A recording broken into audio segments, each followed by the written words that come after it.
Hello बच्चों, let's read this question. The question says in an LCR circuit, the capacitance is made 1/4 when in a resonance.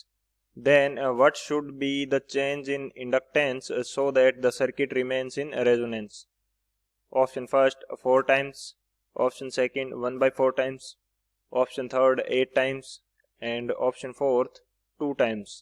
तो इस question के अंदर हमें बोला गया है कि एक LCR सर्किट है जो रेजोनेंस के अंदर है। अब यदि हम रेजोनेंस के अंदर कैपेसिटेंस को 1/4 कर देते हैं तो सर्किट को रेजोनेंस में रहने के लिए इंडक्टेंस के अंदर क्या चेंज करना पड़ेगा। तो बात करते हैं की कंसेप्ट की। की कंसेप्ट की यदि बात की जाए तो की कंसेप्ट इस क्वेश्चन के लिए हमारे पास क्या रहने वाला है। हमें ये पता होना चाहिए कि रेजोनेंस के टाइम जो XL एंड XC की वैल्यू है वो सेम रहती है। यहाँ पे मैं स्टेटमेंट लिख लेता हूँ सबसे पहले। एट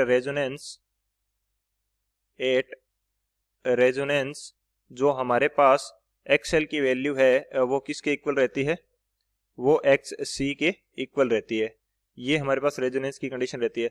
XL बेसिकली है क्या, ये है हमारे पास इंडक्टिव रिएक्टेंस है हमारे पास। एंड इसकी जो वैल्यू होती है XL की वो क्या रहती है, omega into L.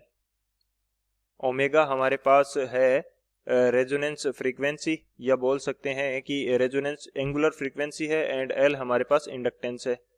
And XC जो है ये हमारा पास रहता है कैपेसिटिव रिएक्टेंस।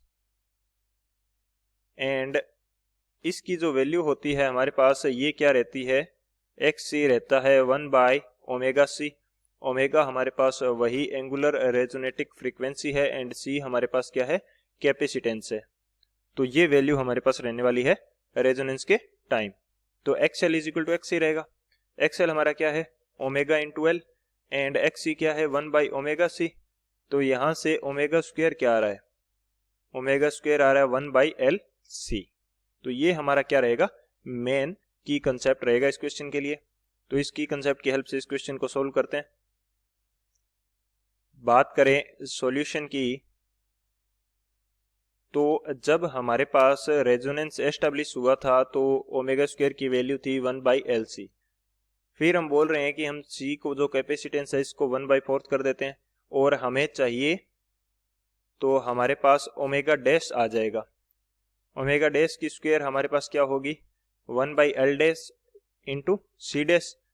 अब क्वेश्चन के अंदर हमें बोल रहा है कि सेम रेजोनेंस चाहिए, तो ओमेगा स्क्वायर ओमेगा डैश के स्क्वायर के इक्वल होना चाहिए। तो मैं यहाँ पे क्या कर देता हूँ, ओमेगा डैश की स्क्वायर की जगह क्या लिख देता हूँ, 1/LC। 1/LC यहाँ पे लिख देता हूँ क्योंकि जो हमारा रेजोनेंस है वो ओमेगा स्क्वायर यानी कि पहले वाली रेजोनेंस फ्रीक्वेंसी है उसके इक्वल रहना चाहिए। और ये हमारा है 1/L डैश C। C की वैल्यू हमने कर दी 1/4 यानी कि C/4। 4 ऊपर चला जाएगा तो C से C कैंसिल। तो L डैश की जो वैल्यू है ये हमारे पास क्या आएगी, 4 टाइम्स L, यानी कि इंडक्टेंस हमें इंक्रीज करना पड़ेगा 4 टाइम्स।